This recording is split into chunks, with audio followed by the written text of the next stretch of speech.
màu tam đan với cái đâu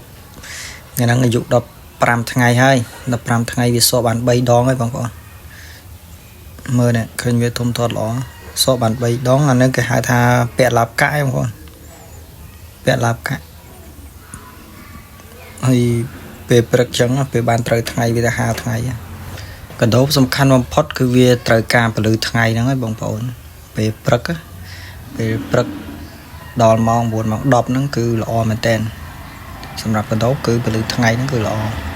vừa ai vì sau khi về rừng móm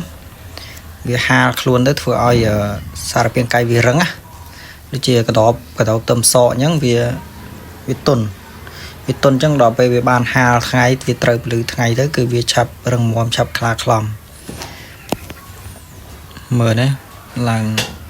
này bình năng ấy con sau khi ló xa nhom châm đượcក្នុងរោងនេះប៉ុន្តែរោងខ្ញុំវាមានពលឺថ្ងៃចេះចូលពេលព្រឹក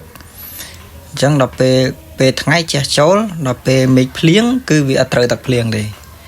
ដល់ពេលអញ្ចឹងកដោបយើងមានសុខភាពល្អវាខ្លាខ្លាំអត់សូវបាត់បង់ច្រើនទេឥឡូវវាបានអាយុ15ថ្ងៃវាសក់3ដងហើយដល់ពេលវាអាយុ20ថ្ងៃវាសក់ម្ដងទៀតវាដុះស្លាប់ពាក់កណ្ដាលហើយដល់ពេលអាយុ25ថ្ងៃវាចាប់ផ្ដើមសក់លើកចុងក្រោយគឺដុះស្លាប់មកហើយ5ថ្ងៃក្រោយមកទៀតវាចាប់ផ្ដើមផ្ដល់ពងឲ្យចាប់ផ្ដើមចាប់គូផ្ដល់ពងឲ្យយើងវិញហើយបងប្អូនកណ្ដោបនៅដំណាក់កាលនេះមិនសូវពិបាកមើលថែមបានទេបងប្អូននៅពេលដែលវាសក់ដុះស្លាប់ហើយវាចាប់ផ្ដើមចាប់គូអាហ្នឹងបានពិបាកកដោបចាប់ផ្ដើមខ្សោយកដោបពាក់គ្នាជីកគ្នាទៅវាធ្វើឲ្យវាខ្សោយអញ្ចឹងកដោបអាចមានបាត់បង់ច្រើននៅពេលហ្នឹងអញ្ចឹងក្នុងដំណាក់កាលពេលហ្នឹងគឺយើងត្រូវមើលថែវាថែមហាមប៉នថែមអីដែរយើងចាំតាមដានពេលនងបន្តទៀតបងប្អូន